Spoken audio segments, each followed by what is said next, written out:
ਸਲਾਮ ਆਦਾਬ ਤੇ ਸਤਿ ਸ਼੍ਰੀ ਅਕਾਲ। ਤੁਸੀਂ ਜੁੜੇ ਹੋਏ ਹੋ ਪੰਜਾਬੀ ਰੇਡੀਓ ਯੂਐਸਏ ਦੇ ਨਾਲ। ਪੰਜਾਬੀ ਰੇਡੀਓ ਯੂਐਸਏ ਦੇ ਨੈਸ਼ਨਲ ਅਤੇ ਇੰਟਰਨੈਸ਼ਨਲ ਰੇਡੀਓ ਨੈਟਵਰਕਸ ਦੇ ਨਾਲ ਸਾਡੇ ਸਭ ਡਿਜੀਟਲ ਪਲੇਟਫਾਰਮ ਜਿਨ੍ਹਾਂ 'ਚ ਫੇਸਬੁੱਕ, YouTube, ਇੰਸਟਾਗ੍ਰਾਮ ਅਤੇ ਟਿਕਟੌਕ ਤੇ ਸਭ ਵੇਖਣ ਅਤੇ ਸੁਣਨ ਵਾਲਿਆਂ ਨੂੰ ਅਪਡੇਟ ਪਾਕਿਸਤਾਨ 'ਚ ਜੀ ਆਇਆਂ ਨੂੰ ਆਖਦੇ ਹਾਂ। ਮੈਂ ਹਾਂ ਆਪ ਸਭ ਦੇ ਨਾਲ ਮੌਜੂਦ ਪਰਵੀਨ ਮਸੂਦ ਤੇ ਮੇਰੇ ਨਾਲ ਸਾਥ ਦੇਣ ਲਈ ਮੌਜੂਦ ਨੇ ਮਸੂਦ ਮਲਿਕ। ਮਸੂਦ ਜੀ ਆਇਆਂ ਜੀ ਬਹੁਤ ਧੰਨਵਾਦ ਪਰਵੀਨ ਤੁਹਾਡਾ। ਮੇਰੇ ਵੱਲੋਂ ਸਭ ਦਰਸ਼ਕਾਂ ਨੂੰ, ਸਭ ਸਰੋਤਿਆਂ ਨੂੰ ਦੋਵੇਂ ਹੱਥ ਜੋੜ ਕੇ ਸਲਾਮ ਆਦਾਬ, ਸਤਿ ਸ਼੍ਰੀ ਅਕਾਲ, ਜੀ ਆਇਆਂ ਨੂੰ ਕਹਿੰਦੇ ਆ ਅੱਜ ਦੇ ਅਪਡੇਟ ਪਾਕਿਸਤਾਨ 'ਚ। ਜਦੋਂ ਅਮਰੀਕਾ 'ਚ 20 ਜਨਵਰੀ ਸਾਲ 2026 ਦਾ ਦਿਨ ਮੁੱਕ ਚੁੱਕਿਆ ਔਰ ਪਾਕਿਸਤਾਨ 'ਚ 21 ਜਨਵਰੀ ਸਾਲ 2026 ਦਾ ਦਿਨ ਚੜ ਚੁੱਕਿਆ ਹੈ। ਪਾਕਿਸਤਾਨ ਦੇ ਨਾਲ ਜੁੜੀਆਂ ਵੱਡੀਆਂ ਖਬਰਾਂ ਦੇ ਇਸ ਬੁਲਟਨ 'ਚ ਆਪ ਸਭ ਨੂੰ ਜੀ ਆਇਆਂ ਨੂੰ ਕਹਿੰਦੇ ਬੜਾ ਨਿੱਘਾ ਜਿਹਾ ਸਵਾਗਤ ਕਰਨੇ ਆ। ਤੇ ਜੇ ਇਹਨਾਂ ਖਬਰਾਂ ਨੂੰ ਸਪਾਂਸਰ ਕਰਨਾ ਹੋਏ ਤਾਂ ਸਾਡਾ ਟੈਲੀਫੋਨ ਨੰਬਰ ਹੈ ਜੀ 408 272 5200 4082725200। ਮਸੂਦ ਬਾਤਾਂ ਖਬਰਾਂ ਲੈ ਜੀ। ਕੇਪੀਕੇ ਸੂਬੇ ਨੂੰ ਅੱਤਗਰਦੀ ਨਾਲ ਨਿਬੜਨ ਲਈ 800 ਅਰਬ ਰੁਪਏ ਦਿੱਤੇ ਨੇ। ਆਖਣਾ ਹੈ ਪ੍ਰਾਈਮ ਮਿਨਿਸਟਰ ਸ਼ਹਿਬਾਜ਼ ਸ਼ਰੀਫ ਹੋਰਾਂ ਦਾ ਤੇ ਬੈਰਿਸਟਰ ਗੋਹਰ ਦਾ ਆਖਣਾ ਹੈ ਕਿ ਸਾਡਾ ਕਿਸੇ ਨਾਲ ਕੋਈ ਰਾਬਤਾ ਨਹੀਂ ਹੈਗਾ, ਜੇ ਹੋਇਆ ਤੇ ਜ਼ਰੂਰ ਦੱਸਾਂਗੇ। ਜੀ ਬਿਲਕੁਲ, ਪਾਕਿਸਤਾਨੀ ਪ੍ਰਾਈਮ ਮਿਨਿਸਟਰ ਸ਼ਹਿਬਾਜ਼ ਸ਼ਰੀਫ ਹੋਣਾ ਨੇ ਇਹ ਗੱਲਾਂ ਬਾਤਾਂ ਨੇ ਜਿਹੜੀਆਂ ਇਹ ਕੇਪੀਕੇ ਸੂਬੇ ਤੋਂ ਉੱਥੋਂ ਦੇ ਸਟੇਕ ਹੋਲਡਰਸ ਜਿਹੜੇ ਸਿਆਸਤਦਾਨ ਨੇ ਬਾਕੀ ਸਾਰੇ ਨੇ ਉਹਨਾਂ ਦੇ ਨਾਲ ਕੀਤੀਆਂ। ਉਹਨਾਂ ਕਿਹਾ ਕਿ ਕੇਪੀਕੇ ਸੂਬੇ ਦੇ ਵਿੱਚ ਅੱਤਗਰਦੀ ਦੀ ਲਹਿਰ ਆ ਜਿਹੜੀ ਉਹ ਮਚੀ ਪਈ ਹੈ ਔਰ ਪੂਰੀਆਂ ਲੰਮਾਂ ਦੇ ਉੱਤੇ ਹੈ। ਇਹਦੇ ਤੋਂ ਅਸੀਂ ਇਨਕਾਰੀ ਨਹੀਂ ਹੈ, ਪਰ ਕੇਪੀਕੇ ਸੂਬੇ ਦੀ ਜਿਹੜੀ ਸੂਬਾ ਸਰਕਾਰ ਹੈ ਉਹਨੂੰ ਵੀ ਜ਼ਰਾ ਆਪਣਾ ਰਵੱਈਆ ਠੀਕ ਕਰਨਾ ਚਾਹੀਦਾ ਹੈ ਕਿ ਉਹ ਅੱਤਗਰਦਾਂ ਦੀ ਹਿਮਾਇਤ ਕਰਨ ਲਈ ਹੈ। ਇਹ ਫੈਡਰਲ ਸਰਕਾਰ ਦਾ ਕਹਿਣਾ ਹੈ ਔਰ ਉਹਨਾਂ ਨੇ ਆਖਿਆ ਹੈ ਕਿ ਅਸੀਂ 800 ਅਰਬ ਰੁਪਈਆ ਜਿਹੜਾ ਉਹ ਇਸ ਕਰਕੇ ਦਿੱਤਾ ਕਿ ਉੱਥੇ ਸੂਬਾ ਪੁਲਿਸ ਆ ਜਿਹੜੀ ਬਾਗੀ ਲਾਈਨ ਐਨਫੋਰਸਮੈਂਟ ਜਿਹੜੀਆਂ ਫੌਜਾਂ ਨੇ ਉਹਨਾਂ ਨੂੰ ਤਗੜਿਆ ਕੀਤਾ ਜਾਏ। ਕਿੱਥੇ ਲੱਗਦਾ ਦਿਸਦਾ ਆ ਅੱਤਗਰਦ ਨੇ ਜਿਹੜੇ ਉਹ ਤਗੜੇ ਹੋ ਕੇ ਆਉਂਦੇ ਨੇ। ਇਹ 800 ਅਰਬ ਰੁਪਈਆ ਕਿੱਥੇ ਖਰਚਿਆ? ਅੱਡ ਤਾਂ ਜਦੋਂ ਕਿਹਾ ਜਾਂਦਾ ਤੇ ਉਦੋਂ ਇਹ ਕਹਿੰਦੇ ਨੇ ਕਿ ਸਾਡਾ ਹੱਕ ਨਹੀਂ ਦਿੱਤਾ। ਸੋ ਇਹੋ ਜਿਹੇ ਬਹੁਤ ਸਾਰੇ ਮਾਮਲੇ ਨੇ ਜਿਹੜੇ ਉਹਨਾਂ ਦੇ ਉੱਤੇ ਪਾਕਿਸਤਾਨੀ ਪ੍ਰਾਈਮ ਮਿਨਿਸਟਰ ਨੇ ਕੱਲ ਗੱਲਬਾਤ ਕੀਤੀ। ਇਹ ਨੈਸ਼ਨਲ ਵਰਕਸ਼ਾਪ ਸੀਗੀ। ਨਾਲ ਹੀ ਉਹਨਾਂ ਨੇ ਇਸ ਮੌਕੇ ਦੇ ਉੱਤੇ ਇਹ ਆਖਿਆ ਕਿ ਅੱਤਗਰਦਾਂ ਨੂੰ ਮਕਾ ਕੇ ਹੀ ਦਮ ਲਾਂਗੇ। ਜਿਹੜੀ ਇਸ ਵੇਲੇ ਅਫਗਾਨਿਸਤਾਨ ਦੇ ਅੰਦਰ ਉਹ ਨਿਗਰਾਨ ਜਾਂ ਅਬੂਰੀ ਸਰਕਾਰ ਦਾ ਨਾਮ ਉਹਨੂੰ ਦਿੰਦੇ ਨੇ ਤਾਲਿਬਾਨਾਂ ਨੂੰ, ਉਹਨਾਂ ਨੇ ਕਹਿੰਦੇ ਨੇ ਕਿ ਪਾਕਿਸਤਾਨ ਦੀ ਇੱਕ ਨਹੀਂ ਸੁਣੀ। ਅਸੀਂ ਬਾਰ-ਬਾਰ ਕਹਿੰਦੇ ਆ ਕਿ ਤੁਹਾਡੇ ਵਾਲੇ ਪਾਸੇ ਛੇੜਛਾੜ ਹੋਣ ਦੀ, ਤੁਹਾਡੇ ਵਾਲੇ ਪਾਸੇ ਲੋਕ ਆਉਣ ਦੇ, ਇਧਰੋਂ ਆ ਕੇ ਖੂਨ ਖਰਾਬਾ ਕਰਦੇ ਨੇ, ਇਧਰੋਂ ਆ ਕੇ ਪਾਕਿਸਤਾਨ 'ਚ ਅੱਤਗਰਦੀ ਹੋਣ ਦੀ, ਪਰ ਸਾਡੀ ਕੋਈ ਗੱਲ ਹੈ ਜਿਹੜੀ ਉਹ ਨਹੀਂ ਸੁਣੀ ਜਾ ਰਹੀ। ਪਰ ਯਾਦ ਰੱਖਿਆ ਜਾਏ ਕਿ ਸਾਡੇ ਵਾਲੇ ਪਾਸੇ ਜੋ ਕੁਝ ਹੋਣ ਡਿਆ ਆ ਅਸੀਂ ਇਹਨੂੰ ਮਿਟਾ ਕੇ ਸਾਹ ਲਾਂਗੇ। ਅਸੀਂ ਅਮਨ ਜਿਹੜਾ ਆਪਣੇ ਮੁਲਕ 'ਚ ਕਰਨਾ ਹੀ ਕਰਨਾ ਹੈ। ਦੂਜੀ ਗੱਲ ਜਿਹੜੀ ਇਹਦੇ ਨਾਲ ਹੀ ਜੁੜੀ ਸੀ ਕਿ ਪਾਕਿਸਤਾਨ ਤਹਿਰੀਕ ਇਨਸਾਫ ਦੇ ਪ੍ਰਧਾਨ ਬੈਰਿਸਟਰ ਗੌਹਰ ਹੋਣਾ ਦੀ, ਉਹਨਾਂ ਨੂੰ ਜਦੋਂ ਪੱਤਰਕਾਰਾਂ ਵੱਲੋਂ ਇਹ ਸਵਾਲ ਪੁੱਛਿਆ ਗਿਆ, ਮੰਗਲਵਾਰ ਸੀ ਨਾ ਪਾਕਿਸਤਾਨ 'ਚ ਕੱਲ, ਇਮਰਾਨ ਖਾਨ ਦੇ ਨਾਲ ਮੁਲਾਕਾਤ ਕਰਨ ਵਾਸਤੇ ਉਹ ਗਏ ਇੱਕ ਵਾਰ, ਫਿਰ ਉਹਨਾਂ ਦੀ ਮੁਲਾਕਾਤ ਹੈ ਜਿਹੜੀ ਉਹ ਨਹੀਂ ਕਰਵਾਈ ਗਈ। ਉਹਨਾਂ ਨੇ ਆਖਿਆ ਕਿ ਜੀ ਸੁਣਿਆ ਇਮਰਾਨ ਖਾਨ ਦੀ ਸਿਆਸੀ ਪਾਰਟੀ ਦੀ ਬਿਹਾਈਂਡ ਦੀ ਡੋਰ ਜਿਹੜੇ ਜ਼ਿੰਮੇਦਾਰ ਨੇ, ਹੁਕਮਰਾਨ ਨੇ, ਉਹਨਾਂ ਨਾਲ ਗੱਲਬਾਤ ਚੱਲ ਰਹੀ। ਉਹਨਾਂ ਆਖਿਆ ਜੀ ਸਾਡਾ ਕਿਸੇ ਨਾਲ ਕੋਈ ਰਾਬਤਾ ਨਹੀਂ, ਨਾ ਸਾਡੀ ਕਿਸੇ ਨਾਲ ਕੋਈ ਗੱਲਬਾਤ ਚੱਲ ਰਹੀ, ਨਾ ਕੋਈ ਡੀਲ ਚੱਲ ਰਹੀ ਹੈ ਤੇ ਨਾ ਅਸੀਂ ਲਕਾਵਾਂਗੇ। ਜੇ ਕੋਈ ਇਹੋ ਜਿਹਾ ਮਾਮਲਾ ਹੋਇਆ ਤੇ ਉਸ ਬਾਰੇ ਦੱਸ ਜ਼ਰੂਰ ਪਾਵਾਂਗੇ। ਫਿਲਹਾਲ ਇਹਦਾ ਵਜੂਦ ਹੀ ਕੋਈ ਨਹੀਂ। ਠੀਕ। ਟਰੰਪ ਨੇ ਗਾਜ਼ਾ ਬੋਰਡ ਆਫ ਪੀਸ ਦਾ ਹਿੱਸਾ ਬਣਨ ਲਈ ਸ਼ਹਿਬਾਜ਼ ਸ਼ਰੀਫ ਹੋਰਾਂ ਨੂੰ ਸੱਦਾ ਦਿੱਤਾ ਹੈ, ਜਦਕਿ ਯੂਕੇ ਪਾਕਿਸਤਾਨ ਨੂੰ ਤੇਲ ਗੈਸ ਕੱਢਣ ਲਈ $400 ਮਿਲੀਅਨ ਦੇਣ ਨੂੰ ਤਿਆਰ ਹੈ। ਜੀ ਬਿਲਕੁਲ, ਇਹ ਟਰੰਪ ਹੋਣਾ ਵੱਲੋਂ ਆਇਆ ਇਹ ਬੋਰਡ ਆਫ ਪੀਸ ਦਾ ਸੱਦਾ ਜਿਹੜਾ ਇਹਦਾ ਬਾਕੀ ਪਾਕਿਸਤਾਨ ਨੇ ਸਰਕਾਰੀ ਪੱਧਰ ਦੇ ਉੱਤੇ ਇਤਰਾਫ ਵੀ ਕੀਤਾ, ਇਕਰਾਰ ਵੀ ਕੀਤਾ ਕਿ ਹਾਂਜੀ ਜੀ ਇਹ ਸੱਦਾ ਆਇਆ ਹੈ। ਪਾਕਿਸਤਾਨ ਵੱਲੋਂ ਪ੍ਰਾਈਮ ਮਿਨਿਸਟਰ ਇਹਦਾ ਹਿੱਸਾ ਬਣ ਰਹੇ ਨੇ ਜਾਂ ਨਹੀਂ ਬਣ ਰਹੇ, ਇਸ ਬਾਰੇ ਸੋਚ ਵਿਚਾਰ ਚੱਲ ਰਹੀ ਹੈ, ਕਿਉਂਕਿ ਹਜੇ ਤੱਕ ਇਹ ਕਲੀਅਰ ਨਹੀਂ।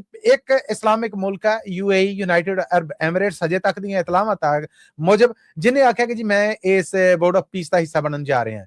ਦੁਨੀਆ ਦਾ ਪਹਿਲਾ ਮੁਲਕ ਜਿਹੜਾ ਇਹਦੇ ਤੋਂ ਇਨਕਾਰੀ ਹੋਇਆ ਉਹ ਫਰਾਂਸ ਆ, ਜਿਹਨੇ ਦੋ ਟੋਕ ਕਿਹਾ ਕਿ ਨਹੀਂ ਜੀ ਮੈਂ ਨਹੀਂ ਦਾ ਹਿੱਸਾ ਬਣਨਾ। ਟਰੰਪ ਹੋਣਾ ਵੱਲੋਂ ਉਹਨਾਂ ਨੂੰ ਧਮਕੀਆਂ ਵੀ ਦਿੱਤੀਆਂ ਗਈਆਂ।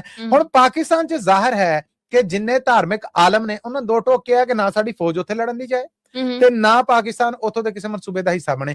ਪਾਕਿਸਤਾਨ 'ਚ ਆਮ ਖਿਆਲ ਇਹ ਹੈ ਕਿ ਅਮਰੀਕਾ ਔਰ ਇਸਰਾਈਲ ਰਲ ਕੇ ਹੁਣ ਬਾਕੀ ਮੁਲਕ ਨੇ ਜਿਹੜੇ ਉਹਨਾਂ ਦੀਆਂ ਫੌਜਾਂ ਨੂੰ ਗਾਂ ਲੰਬ 'ਚ ਢਾਹ ਕੇ ਤੇ ਭਾਂਬੜਾ ਜਿਹੜਾ ਉਹਦੇ 'ਚ ਸੁੱਟਣ ਲੱਗੇ ਨੇ ਔਰ ਪਾਕਿਸਤਾਨ ਨੂੰ ਹਮਾਸ ਨੂੰ ਗੈਰ ਮੁਸੱਲਾ ਕਰਨ ਦਾ ਹਿੱਸਾ ਨਹੀਂ ਬਣਨਾ ਚਾਹੀਦਾ। ਇਹ ਕਲੀਅਰ ਕੱਟ ਸੋਚ ਹੈ ਇੱਕ, ਔਰ ਇਸ ਬਾਰੇ ਇੱਕ ਨਫ਼ਰਤ ਹੈ। ਹੁਣ ਪਾਕਿਸਤਾਨ ਜਿਹੜਾ ਇਸ ਵੇਲੇ ਅਮਰੀਕਾ ਦੇ ਨੇੜੇ ਹੈ, ਨਵਾਜ਼ਸ਼ਾਤ ਹੋਣ ਡਈਆਂ ਨੇ, ਇਹ ਨਵਾਜ਼ਸ਼ਾਤ ਜਿਹੜੀਆਂ ਇਹਦੇ ਚੋਪੜੀਆਂ ਰੋਟੀਆਂ ਨੇ ਉਹ ਵੀ ਦੋ ਲੱਭਣ ਡਈਆਂ ਨੇ। ਇਸ ਮੌਕੇ ਤੇ ਹੁਣ ਸਮਝ ਨਹੀਂ ਆਉਣ ਦੀ ਪਾਕਿਸਤਾਨ ਨੂੰ ਕਿ ਕਿਸ ਤਰੀਕੇ ਦੇ ਨਾਲ ਟਰੰਪ ਹੋਣਾ ਨੂੰ ਕਹੇ ਕਿ ਨਹੀਂ ਜੀ ਸਾਡੇ ਵੱਲੋਂ ਫਿਰ ਸਤਿ ਸ੍ਰੀ ਅਕਾਲ ਜੇ, ਆਪਾਂ ਨਹੀਂ ਇਹਦੇ 'ਚ ਆਉਂਦੇ। ਤੇ ਜੇ ਇਹ ਕਿਹਾ ਗਿਆ ਤੇ ਫਰਾਂਸ ਦੇ ਜਿਹੜੇ ਪ੍ਰਧਾਨ ਨੇ ਉਹਨਾਂ ਨੂੰ ਟਰੰਪ ਹੋਣਾ ਨੇ ਜਿਹੜਾ ਪਰਸਨਲ ਮੈਸੇਜ ਕਰਕੇ ਤੜੀ ਲਾਈ ਹੈ ਜਾਂ ਧਮਕੀ ਦਿੱਤੀ ਹੈ, ਤੇ ਪਾਕਿਸਤਾਨ ਵਾਸਤੇ ਧਮਕੀ ਤੜੀ ਜਾਂ ਕੋਈ ਸਿੱਧਿਆ ਹੋਣਾ ਜਿਹੜਾ ਉਹ ਪਾਕਿਸਤਾਨ ਨੂੰ ਬਹੁਤ ਔਖਿਆਂ ਹੋ ਕੇ ਭੁਗਤਣਾ ਪਏਗਾ।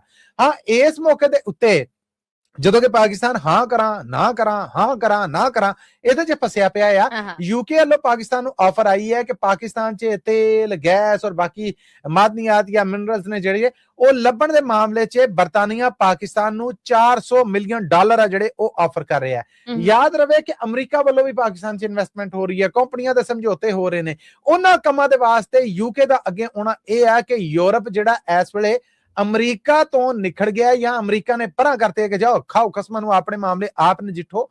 ਉਹ ਇਸ ਵੇਲੇ ਪਾਕਿਸਤਾਨ ਦਾ ਜਿਹੜਾ ਭਾਰੀ ਪੱਲਾ ਆ ਉਹਦੇ 'ਚ ਕਹਿਣ ਡਿਆ ਜੋ ਕੁਝ ਹੁਣ ਅਮਰੀਕਾ ਤੇਰੇ ਨਾਲ ਕਰਨ ਡਿਆ ਇੰਨੀ ਕਿਤੇ ਤੇਰੀ ਸੇਵਾ ਅਸੀਂ ਵੀ ਕਰ ਸਕਦੇ ਹਾਂ, ਇਹਨੇ ਸਮਝੌਤੇ ਤੇ ਅਸੀਂ ਵੀ ਕਰ ਸਕਦੇ ਹਾਂ। ਜਿਹੜੇ ਇੰਟਰਨੈਸ਼ਨਲ ਮਾਮਲੇ ਦੇ ਉੱਤੇ ਨਜ਼ਰ ਰੱਖਣ ਵਾਲੇ ਪੰਡਤ ਨੇ ਇਹ ਉਹਨਾਂ ਦਾ ਆਖਣਾ ਹੈ ਕਿ ਯੂਕੇ ਦੀ ਇਸ ਮੌਕੇ ਦੇ ਉੱਤੇ ਇਹ ਆਫਰ ਹੈ ਜਿਹੜੀ ਪਹਿਲਾਂ ਵੀ ਪਾਕਿਸਤਾਨ 'ਚ ਗਿਆ, ਪਹਿਲਾਂ ਵੀ ਪਾਕਿਸਤਾਨ ਦੇ ਮਾਮਲੇ ਹੈ ਸਨ, ਹਾਲਾਤ ਮੰਦੇ ਸਨ, ਕੋਈ ਹਮਦਰਦੀ ਨਹੀਂ ਸੀਗੀ ਹੈ। ਇਹ ਤੇ ਅਸੀਂ ਵੇਖਣ ਦੇ ਆ ਇਹ ਮਈ 'ਚ ਪਾਕਿਸਤਾਨ ਔਰ ਭਾਰਤ ਦਾ ਜਿਹੜਾ ਆਪਸ 'ਚ ਮਤੱਕਾ ਲੱਗਾ, ਉਸ ਤੋਂ ਬਾਅਦ ਪਾਕਿਸਤਾਨ 'ਚ ਅਸਲੇ ਦੇ ਵੀ ਪਾਕਿਸਤਾਨ ਨੂੰ ਇੰਟਰਨੈਸ਼ਨਲ ਆਰਡਰ ਲੱਭਣ ਦੇ ਨੇ, ਇੰਟਰਨੈਸ਼ਨਲ ਮੁਲਕਾਂ ਵੱਲੋਂ ਕਰਜ਼ੇ ਵੀ ਹੋਣ ਦੇ ਨੇ, IMF ਦੀਆਂ ਸ਼ਰਤਾਂ ਵੀ ਨਰਮ ਹੋਣ ਡਈਆਂ ਪਾਕਿਸਤਾਨ ਦੇ ਨਾਲ, ਕਈ ਸਮਝੌਤਿਆਂ ਦੇ ਨਾਲ ਇਹੋ ਜਿਹੀਆਂ ਆਫਰਾਂ ਵੀ ਆਣ ਡਈਆਂ। ਸੋ ਇਹ ਆਫਰਾਂ ਨੇ ਜਿਹੜੀਆਂ ਇਹਨਾਂ ਦਾ ਪਸੇ ਮੰਜ਼ਰ ਹੈ ਜਿਹੜਾ ਉਹ ਕੁਝ ਹੋਰ ਤਰ੍ਹਾਂ ਦਾ ਹੈ ਕਿ ਹਰ ਮੁਲਕ ਕਹਿ ਰਿਹਾ ਹੈ ਕਿ ਇਸ ਵੇਲੇ ਇਹ ਜਿਹੜਾ ਝੁਕਾਓ ਹੈ ਇਹ ਕੋਈ ਮੇਰੇ ਨਾਲ ਲੈਣ ਦੇਣ ਹੋ ਜਾਵੇ।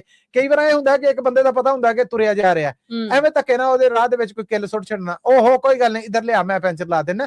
ਐਕਚੁਅਲ ਹੁੰਦਾ ਹੈ ਕਿ ਇਹ ਕੰਮ ਸਿਰੇ ਚੜ ਚੱਲਾ ਆ, ਇਹਦੇ ਵਿੱਚ ਹੜੇਚਾ ਜਿਹੜੀ ਉਹ ਕਿਦਾਂ ਅੜਾਉਣੀ ਹੈ ਔਰ ਉਸ ਤੋਂ ਬਾਅਦ ਆਉਣ ਵਾਲੇ ਵਕਤ ਵਿੱਚ ਲੈ ਤੈਨੂੰ ਉਧਰੋਂ ਨੁਕਸਾਨ ਚੁੱਕਣਾ ਪਿਆ, ਇੰਨੀ ਕਾਫਰ ਤੇ ਅਸੀਂ ਵੀ ਦੇ ਸਾਂ। ਸੋ ਇਹਨੂੰ ਇਸ ਸ਼ੱਕ ਦੀ ਨਜ਼ਰ ਦੇ ਨਾਲ ਪੰਡਤ ਨੇ ਜਿਹੜੇ ਉਹ ਵੇਖਣ ਦੇ ਨੇ। ਲੇਕਿਨ ਇਹ ਗੱਲ ਤੇ ਹੈ ਕਿ ਯੂਕੇ ਨੇ, ਬਰਤਾਨੀਆ ਨੇ ਅਫੀਸ਼ੀਅਲੀ ਪਾਕਿਸਤਾਨ ਨੂੰ ਇਹ ਆਫਰ ਦਿੱਤੀ ਹੈ ਜੀ।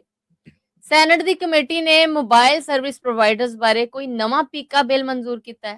ਕੀ ਰੋਲਾ ਹੈ ਜੀ? ਰੋਲਾ ਇਹ ਹੈ ਕਿ ਸੈਨੇਟ ਦੀ ਕਾਇਮਾ ਕਮੇਟੀ ਜਿਹੜੀ ਹੈ ਇੰਟੀਰੀਅਰ, ਉਹਨੇ ਇਹ ਆਖਿਆ ਕਿ ਇੱਕ ਖਾਸ ਵਕਤ ਤੱਕ ਸੋਸ਼ਲ ਮੀਡੀਆ ਦੇ ਉੱਤੇ ਇੱਕ ਕਹਿ ਲਵੋ ਕਿ ਕੋਈ ਇਹੋ ਜਿਹਾ ਲਿਟਰੇਚਰ ਆ, ਸਿਆਸਤ ਆ ਉੱਤੇ ਤਬਸਰਾ ਕਿਸੇ ਨੇ ਕੀਤਾ ਹੈ ਹਕੂਮਤ ਦੇ ਖਿਲਾਫ ਆ, ਉਹਨੂੰ ਰਿਮੂਵ ਕਰ ਦੋ। ਪੀਕਾ ਐਕਟ ਦੇ ਤਹਿਤ ਆ ਕੇ ਕਿਸੇ ਨੇ ਕੋਈ ਪੋਸਟ ਪਾਈ ਰਿਮੂਵ ਕਰ ਦੋ, ਕਿਸੇ ਨੇ ਕੋਈ ਤਕਰੀਰ ਪਾਈ ਰਿਮੂਵ ਕਰ ਦੋ, ਵੀਡੀਓ ਬਣਾਈ ਰਿਮੂਵ ਕਰ ਦੋ, ਕਿਸੇ ਨੇ ਕੋਈ ਮੈਸੇਜ ਦਿੱਤਾ ਆ ਨੁਕਤਾਚੀਨੀ ਕੀਤੀ ਜੱਜਾਂ ਦੇ ਉੱਤੇ, ਫੌਜ ਦੇ ਉੱਤੇ, ਹੁਕਮਰਾਨ ਧੜੇ ਦੇ ਉੱਤੇ ਰਿਮੂਵ ਕਰ ਦੋ।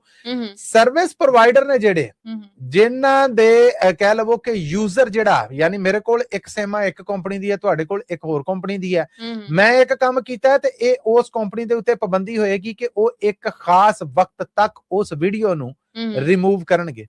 ਜੇ ਉਹ ਨਹੀਂ ਨਾ ਕਰਦੇ ਉਹ ਸਰਵਿਸ ਪ੍ਰੋਵਾਈਡਰ ਤੇ ਉਹਨਾਂ ਦੇ ਖਿਲਾਫ ਮੁਕੱਦਮਾ ਵੀ ਹੋਏਗਾ ਔਰ ਉਹਨਾਂ ਨੂੰ ਜੁਰਮਾਨਾ ਵੀ ਕੀਤਾ ਜਾਏਗਾ।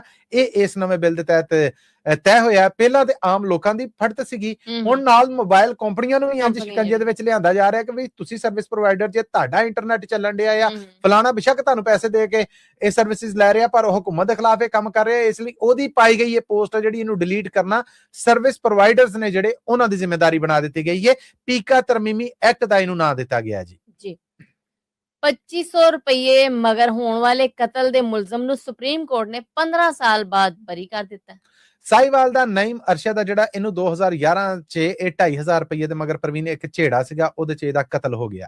ਇਸ ਕਤਲ ਚ 3 ਬੰਦੇ ਨੇ ਜਿਹੜੇ ਉਹਨਾਂ ਨੂੰ ਕਹਿ ਲਓ ਕਿ ਟ੍ਰਾਇਲ ਕੋਰਟ ਜਿਹੜੀ ਉਹਦੇ ਚ ਪੇਸ਼ ਕੀਤੀ ਗਈ। ਟ੍ਰਾਇਲ ਕੋਰਟ ਦੇ ਵਿੱਚੋਂ ਇਹ ਮਾਮਲਾ ਜਿਹੜਾ ਇਹ ਫਿਰ ਉੱਤੇ ਵੀ ਜਾਂਦਾ ਰਿਹਾ, ਸੁਪਰੀਮ ਕੋਰਟ ਤੱਕ ਵੀ ਆਇਆ।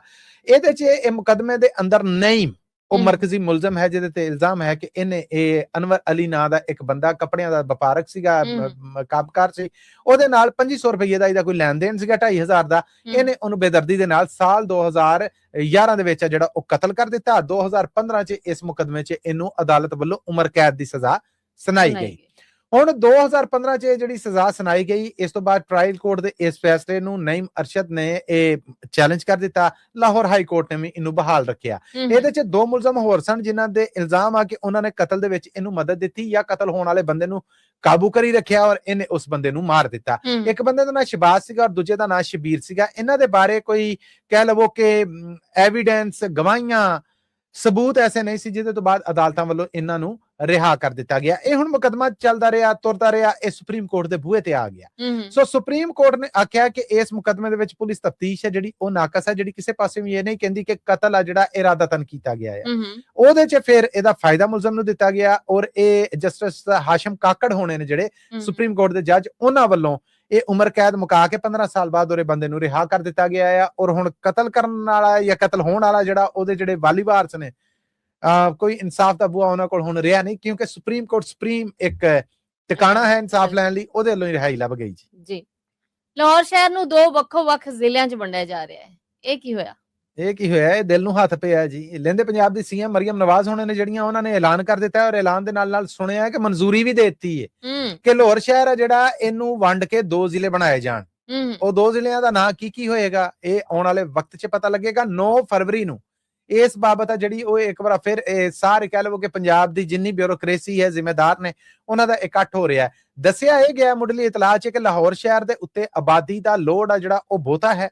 ਇੰਤਜ਼ਾਮੀ ਮਸਲੇ ਆ ਰਹੇ ਨੇ, ਟ੍ਰੈਫਿਕ ਦੇ ਮਸਲੇ ਆ ਰਹੇ ਨੇ, ਹਸਪਤਾਲਾਂ ਦੇ ਐਜੂਕੇਸ਼ਨ ਦੇ ਮਸਲੇ ਆ ਰਹੇ ਨੇ। ਇਸ ਕਰਕੇ ਲਾਹੌਰ ਸ਼ਹਿਰ ਦੀ ਵੰਡ ਕਰਕੇ ਨਵੇਂ ਸਿਰੇ ਤੋਂ ਇਹਦੀਆਂ ਹਲਕਾਬੰਦੀਆਂ ਕਰਕੇ ਇਹਨੂੰ ਇੱਕ ਦੀ ਥਾਂ 2 ਜ਼ਿਲ੍ਹਿਆਂ 'ਚ ਵੰਡਿਆ ਜਾਏਗਾ ਔਰ ਉਹ ਦੋਵੇਂ ਜ਼ਿਲ੍ਹੇ ਨੇ ਜਿਹੜੇ ਉਹਨਾਂ ਦਾ ਇੰਤਜ਼ਾਮੀ ਸਟਰਕਚਰ, ਉਹਨਾਂ ਦਾ ਬਾਕੀ ਇਹ ਲੌਜਿਕ ਦਿੱਤਾ ਗਿਆ ਆ। 9 ਫਰਵਰੀ ਦਾ ਇਕੱਠ ਹੈ ਜਿਹੜਾ ਇਹਦੇ ਵਿੱਚ ਹੁਣ ਇਹ ਹੱਦਬੰਦੀਆਂ ਬਾਕੀ ਮਾਮਲੇ ਕੀ ਸਲਾਮਾਂ ਸਾਹਮਣੇ ਆਉਂਦੀਆਂ ਵੇਖਣਾ ਪਏਗਾ।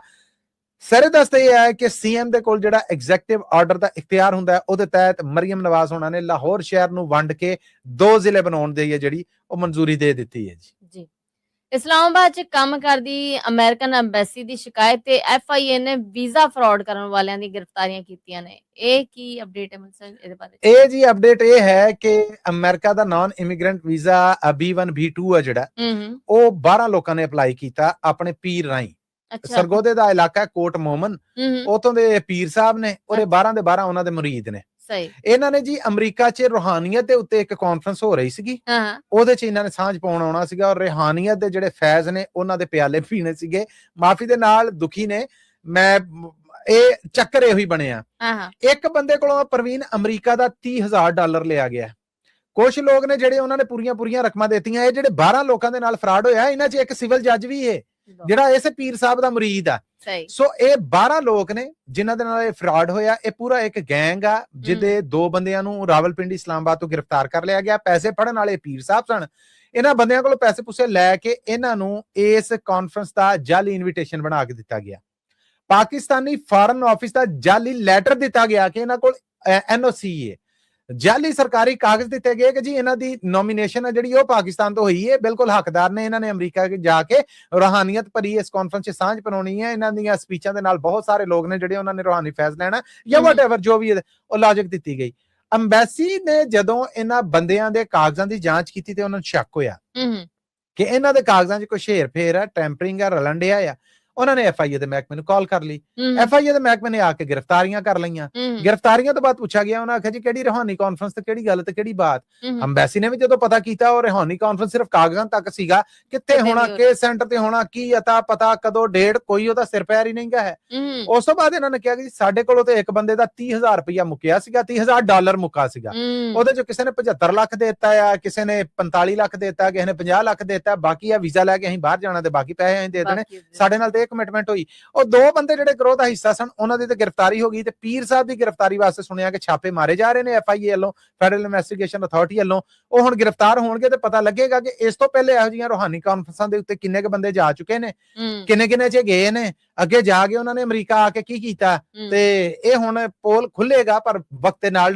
ਪਰ ਫਿਲਹਾਲ ਇਹ 14 ਗ੍ਰਿਫਤਾਰੀਆਂ, 12 ਇਹ ਬੰਦੇ ਜਿਹੜੇ ਪੈਸੇ ਦੇ ਕੇ ਤੇ ਵੀਜ਼ਾ ਲੈਣ ਦੇ ਚੱਕਰਾਂ 'ਚ ਸੀਗੇ ਉਹ ਫੜੇ ਗਏ ਨੇ ਔਰ 2 ਉਸ ਗਰੋਹ ਦੇ ਲੋਕ ਫੜੇ ਗਏ ਨੇ ਜਿਹੜੇ ਵੀਜ਼ਾ ਦਿਵਾਉਣ ਵਾਸਤੇ ਇਹ ਜਾਲੀ ਕਾਗਜ਼ ਪੱਤਰ ਬਣਾ ਕੇ ਲੋਕਾਂ ਨੂੰ ਵੀਜ਼ਾ ਦਿਵਾਉਣ 'ਚ ਮਦਦ ਦਿੰਦੇ ਸਨ ਜਾਂ ਫਰਾਡ ਕਰਦੇ ਸਨ ਜੀ। ਮਸੂਦ ਦੇ ਨਾਲ ਹੀ ਅਸੀਂ ਆਪਣੇ ਸਰੋਤਿਆਂ ਕੋਲ ਲੈਣੀ ਹੈ ਇਜਾਜ਼ਤ ਔਰ ਜਾਣ ਤੋਂ ਪਹਿਲੇ ਉਹੀ ਇੱਕ ਗੱਲ ਜਿਹੜੀ ਸੀ ਹਰ ਵਾਰ ਕਰੀ ਜਾਂਦੀ ਜੀ। ਇਹ ਖਬਰਾਂ ਤੁਹਾਡੇ ਵਾਸਤੇ ਪੰਜਾਬੀ ਰੇਡੀਓ USA ਦੇ ਨੈਸ਼ਨਲ ਔਰ ਇੰਟਰਨੈਸ਼ਨਲ ਰੇਡੀਓ ਨੈਟਵਰਕ ਦੇ ਨਾਲ ਪੰਜਾਬੀ ਰੇਡੀਓ USA ਦੇ ਫੇਸਬੁੱਕ ਤੇ, YouTube ਤੇ, Instagram ਤੇ, TikTok ਤੇ ਵੀ ਪੇਸ਼ ਕੀਤੀਆਂ ਜਾਂਦੀਆਂ ਨੇ। ਇਹ ਖਬਰਾਂ ਹਫਤੇ 'ਚ 5 ਦਿਨ ਮੰਡੇ ਟੂ ਫਰਾਈਡੇ ਅਸੀਂ ਤੁਹਾਡੇ ਲਈ ਲੈ ਕੇ ਆਉਂਦੇ ਆ। ਜੇ ਤੁਸੀਂ ਸਮਝਦੇ ਜੇ ਕਿ ਇਹ ਖਬਰਾਂ ਜਿਹੜੀਆਂ ਇਹ ਤੁਹਾਡੇ ਕਾਰੋਬਾਰ ਲਈ, ਵਪਾਰ ਲਈ ਇਹ ਐਡਵਰਟਾਈਜ਼ਮੈਂਟ ਫਾਇਦਾਮੰਦ ਸਾਬਤ ਹੋ ਸਕਦੀ ਹੈ ਜਾਂ ਇਹ ਥੱਲੇ ਜਿਹੜਾ ਬੈਨਰ ਚੱਲਣ ਡਿਆ ਇਦਾਂ ਤੁਸੀਂ ਆਪਣੇ ਕਾਰੋਬਾਰ ਵਪਾਰ ਦਾ ਬੈਨਰ ਚਲਾਉਣਾ ਹੈ ਜਾਂ ਇਹਦੇ ਵਿੱਚ ਤੁਸੀਂ ਡੈਡੀਕੇਟਡ ਕਮਰਸ਼ੀਅਲ ਚਲਾਉਣਾ, ਸਾਰੇ ਪੈਕੇजेस ਨੇ ਜਿਹੜੇ ਮੌਜੂਦ ਨੇ ਉਹਨਾਂ ਵਾਸਤੇ ਰਾਬਤਾ ਕਰੋ ਸਾਡੇ ਇਸ ਟੈਲੀਫੋਨ ਨੰਬਰ ਤੇ ਜੀ 408-272-5200 4082725200। ਇਹਦੇ ਨਾਲ ਹੀ ਅਪਡੇਟ ਪਾਕਿਸਤਾਨ ਚ ਸਾਨੂੰ ਦਿਓ ਇਜਾਜ਼ਤ। ਅਗਲੇ ਅਪਡੇਟ ਪਾਕਿਸਤਾਨ ਤੱਕ ਲਈ ਮੇਰਾ ਤੁਹਾਡਾ ਸਾਡਾ ਸਾਰਿਆਂ ਦਾ ਰੱਬ ਰਾਖਾ।